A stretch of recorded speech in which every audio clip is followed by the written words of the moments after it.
Imaginez, un gamin d'Évreux, souvent moqué pour ses blessures et ses caprices, qui devient le meilleur joueur du monde. Hier soir, au théâtre du Châtelet, Ousmane Dembélé a fait taire tous les sceptiques en remportant le Ballon d'Or 2025, devançant le prodige espagnol Lamine Yamal. Un sacre sans appel, mais qui divise, la France jubile, l'Espagne pleure. Est-ce la victoire du collectif sur le génie pur? Ou simplement la preuve que les titres font la loi? Accrochez-vous, car dans cette vidéo, on décortique tout, basé sur les faits réels de la cérémonie et des analyses expertes. Bonjour à tous, bienvenue sur ActuFoot, votre rendez-vous foot sans filtre. Aujourd'hui, on plonge au cœur de l'actualité qui fait vibrer la planète football, le Ballon d'Or 2025. Ousmane Dembélé, l'ailier supersonique du PSG, a été couronné hier soir, le 22 septembre 2025, devant un parterre de stars. Mais ce n'est pas qu'une simple remise de prix, c'est une histoire de rédemption, de débats enflammés et de projections futures. Basée sur des analyses détaillées, les réactions des experts et même une chanson hommage, on va explorer chaque angle. D'abord, rappelons les faits, Dembélé a devancé Lamine Yamal, annoncé comme son grand rival, avec une marge confortable. Vincent Garcia, rédacteur en chef de France Football, l'a résumé parfaitement, il n'y a pas eu match. Les jurés, composés de journalistes de 100 nations, ont fait l'unanimité pour le champion du monde 2018. Pourquoi? Parce que Dembélé a livré une saison monstrueuse avec le PSG sous Luis Enrique. Imaginez, 65 matchs, 48 victoires, 168 buts pour le club et Dembélé au centre de tout ça. Il a marqué des buts cruciaux en Ligue des Champions, aidant Paris à soulever le trophée européen tant convoité. Comme le dit un panel d'experts dans une vidéo de ESPN FC, Dembélé a réinventé son jeu, passant d'un ailier imprévisible à un leader intelligent, capable de jouer en pointe et de lier le jeu avec une vitesse fulgurante. Mais revenons à la cérémonie elle-même. Dans une vidéo live de Léos Gaulle, on suit l'événement en direct. Suspense total, pas de leaks cette année. Les rankings défilent, Michael Olise 30e, Virgil van Dijk 28e, un scandale pour certains, vu son rôle dans le titre de Liverpool en Premier League, Declan Rice 27e, Erling Haaland 26e. Puis le top 10, Pedri 11e, Cole Palmer 8e, Kylian Mbappé 7e, surprenant pour le crack français, Mohamed Salah 4e, Vitinha 3e, et enfin, Lamine Yamal 2e. Quand Ronaldinho oui, le légendaire brésilien annonce Dembélé comme vainqueur, la salle explose. À 28 ans, il devient le premier Français à gagner depuis Karim Benzema en 2022. Son discours? Émotionnel à souhait. C'est le collectif qui m'a fait gagner, dit-il, remerciant PSG, son président Nasser Al-Khelaifi et Luis Enrique, qu'il compare à un père. Il n'oublie pas ses racines, Évreux, sa ville natale, et le stade rennais où il a tout appris. Même un clin d'œil à Barcelone, où il a joué avec Messi et Iniesta, un rêve réalisé. Maintenant, le débat qui fait rage, Dembélé vs Yamal. Lamine Yamal, ce gamin de 18 ans du Barça, était le favori pour beaucoup. Il a quand même raflé un deuxième trophée Copa consécutif, récompensant le meilleur jeune. Mais pourquoi pas le Ballon d'Or? En Espagne, la déception est palpable. Des médias comme Marca et Sport saluent la métamorphose de Dembélé, mais crient au scandale, Yamal est de loin le meilleur joueur du monde, lâche son père Mounir Nasraoui. Dans une vidéo du VAR Check Podcast, les hostes Rodrigo, Ricky, Michel et Amir dissèquent ça. Yamal a le hit factor, un talent brut, vu semaine après semaine. Mais sans Champions League? Pas suffisant.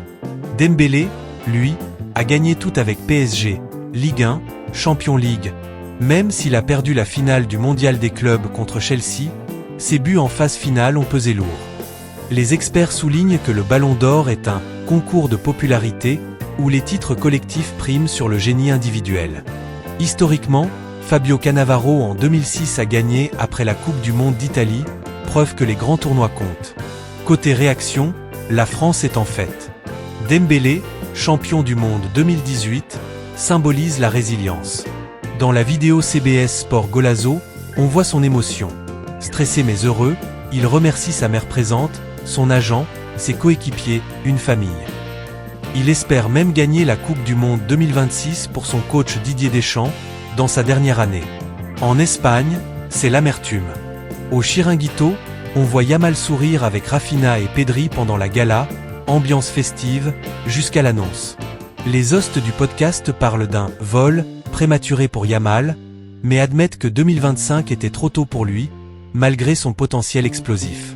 Salah, absent pour raisons personnelles, spéculation folle sur les réseaux, finit 4e, un exploit pour l'Égyptien, premier Liverpool depuis Michael Owen.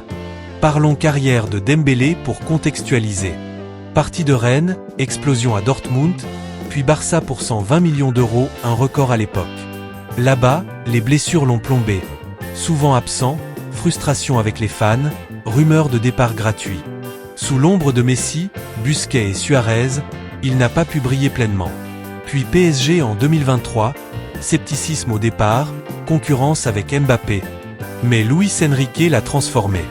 Droppé pour raisons disciplinaires contre Arsenal en Champions League, il rebondit, but, assist, leadership. Comme dit dans ESPN FC, il a surmonté les questions sur son caractère et son éthique de travail. Résultat, une saison top class, où il porte Paris. C'est une histoire humaine géniale, de Cantémis Prospect à 18 ans, à Ballon d'Or à 28. Et le vote ? Sans nation, focus sur les gros matchs. Les panélistes notent que les votants ne voient pas tout, d'où l'importance des semis et finales de Champions League. Dembélé a brillé là où ça compte, contrairement à Yamal, limité par les résultats du Barça, la Liga ou Copa del Rey ne suffisent pas. C'est le clash titre vs.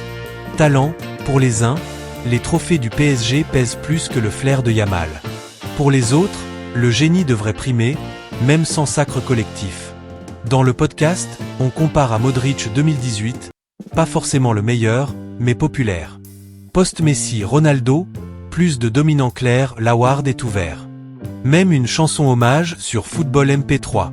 Les lyriques, il a illuminé l'Europe, une tempête dans la nuit, avec la gloire du PSG. La Champions League conquise avec force. Un légende écrite en lumière dorée. Dembélé brille pour toujours. Enfin, le regard vers 2026. La course est lancée. Duel attendu Mbappé vs. Yamal, avec la Coupe du Monde aux USA, Canada et Mexique en toile de fond. Mbappé, 7e cette année, a démarré fort à Real Madrid, il veut regagner le mondial.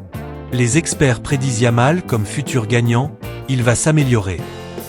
Dembélé, peu probable qu'il répète, avec la concurrence montante. Salah, Van Dijk, Isaac. Les rêves fusent. Comme dit dans la live, 2026 pourrait être l'année de surprise, surtout si un mondial booste quelqu'un comme Cannavaro jadis. Voilà, les amis, Dembélé, du flop au top. Un ballon d'or qui prouve que la persévérance paye. Qu'en pensez-vous ? Yamal méritait-il ? Mbappé pour 2026 ? Laissez vos cosses, likez, abonnez-vous pour plus d'analyse foot. On se retrouve bientôt pour décortiquer la Coupe du Monde. Peace.